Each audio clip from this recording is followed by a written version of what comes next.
100 kV guys, i-convert natin ito ng 460. Yun kasi ang kailangan ng customer, 460 volt.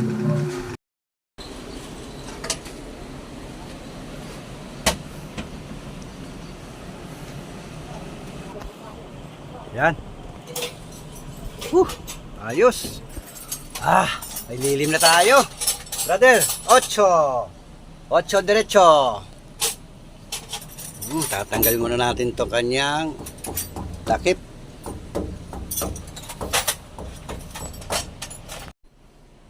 Kaya natanggal na natin guys yung kanyang takip. Kaya maglilipat naman tayo ngayon ng mga wire. Ilagay tayo guys ng pangkwan, pangsalo. Baka malaglagan tayo ng tornilyo. Mas malaking trabaho. Kailangan konting ingat.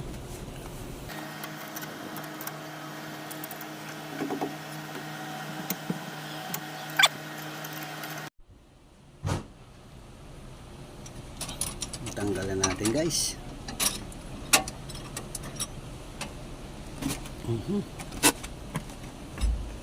Natin mga basbat, ito na.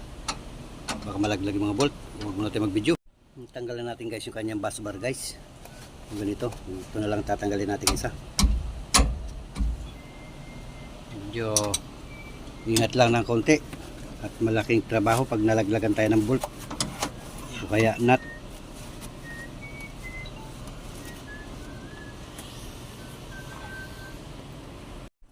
Ito guys yung kanyang T4, T5, T6, 4, 5, 6. Kabit natin dito. Line 1, line 2, line 3. Ito guys natitira guys na kwan ha. 10. So sa likod. Ayan oh. 10, 11, 12. Ito yung 4, 5, 6. Yun naman 10, 11, 12. Tapos kukuha tayo sa kabila ng tatlo pang linya. So higpitan lang natin tong parte na ito guys. At tapos dito naman yung kabilang kwan. Yung tatlo naman dito. Pag nilipat natin guys yung tatlo rito, okay na. Sensing na lang ang ating gagawin. Nasikip lang kasi guys eh. Nahirap yung kasama ko mag-alis ng mga tornilyo. Kita na natin itong iba. Yan.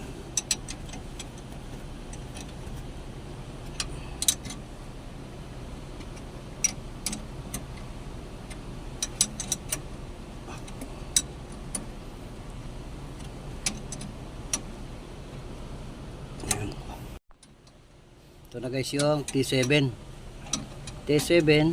tsaka T4. Sila magkakasama.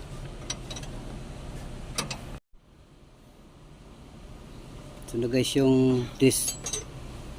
Ayan guys, so T8. Yung isa yun ang T7. Po T7, T4, T5, T8. Dito to. Okay. Yung T9 na lang boss ang natitira. Para dito naman. Ito, higpitan lang natin ito mamaya. Tapos kukuha na lang tayo dito ng sensing ng EBR. Pati ng pylon flap. Aray, sabit, sakit. Okay. Ikabit na natin yung T9. 4, 5, 6, 7, 8, 9. Yan ang kanyang connection. Yung natitira, yun ang T1, T2, T3. Yun ang kanyang output.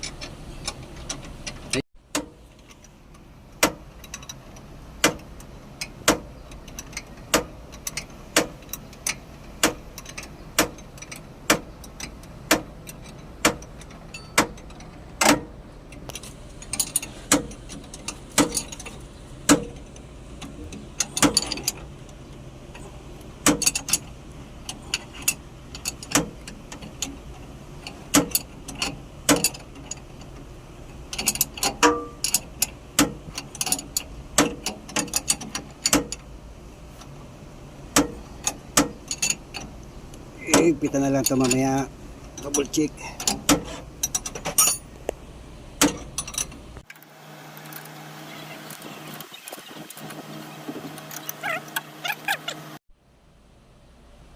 Dublihin mo sana, binali mo.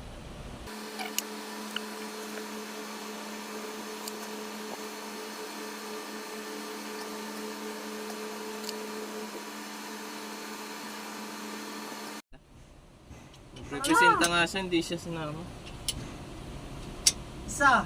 Dalawa. Okay, tapos na. Okay, kabit na natin yung ating sensing mga guys. Kami kakain muna. May kabit na natin to guys, yung sensing ng ABR. Itong output na ito guys is 220. Ito naman yung 440.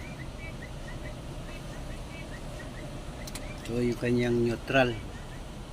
Meron din wire na nakakabit. Ayun guys. Pag-aapang na natin ito guys doon sa loob. Dito yung brother. Dito nga si brother sa loob. Pit dyan. Ha? Doon sa marami. Para yan o. Para magkuhan. Hindi siya ganong hiwa-hiwalay. Yan. Kaya ba? Sara na muna natin to.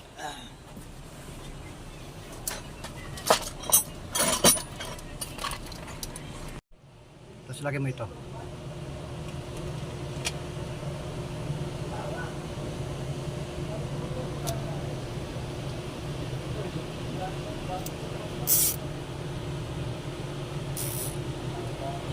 Yan.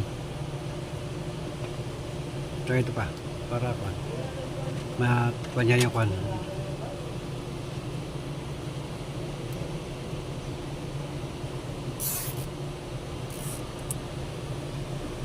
Itong number 8 dito na yan. Yung 7 itong tatanggalin natin. Itong ilagay mo. Kuha ka ng ganito. Yeah, dito ang number. Kuha ka ng terminal na ganito, Brad. Yan.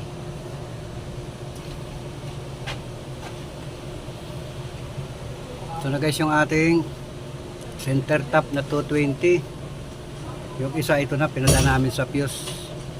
Putaran. Ito na yung nakatap na.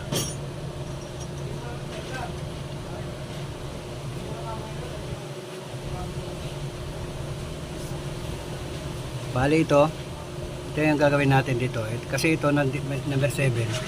Yung kanyang line 2. Kaya line 1. Ito naman natin gagawin line 1. Ito na yung line 2 niya. Yung number 8.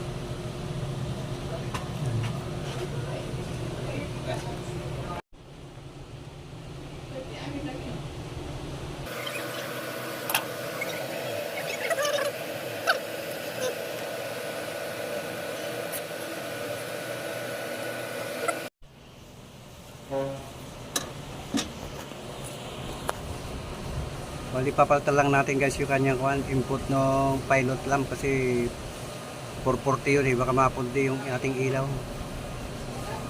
220 na lang yung ginawa natin.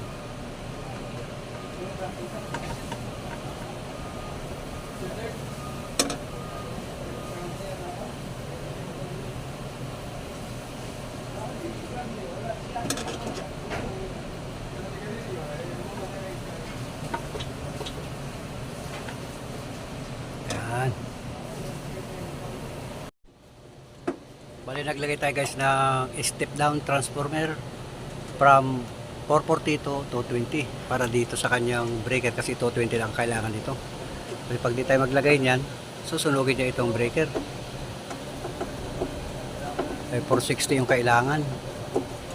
Mag line to neutral na lang sana kami kaya lang masyado mataas. Baka di kayanin ng winding ng motor ng breaker. Masunog.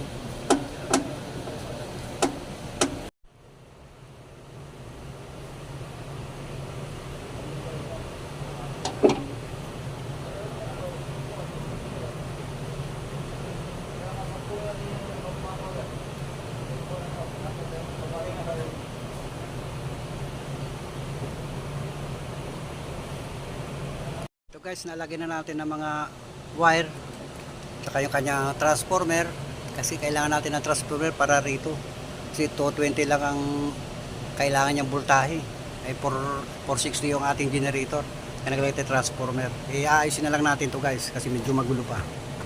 Tapos magti-testing na lang tayo.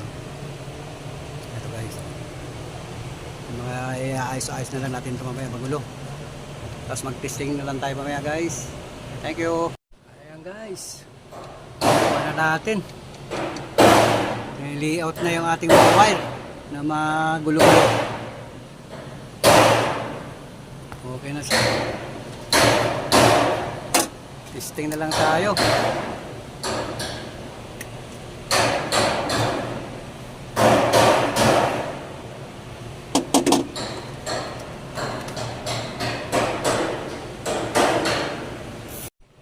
Okay, testing na lang tayo guys.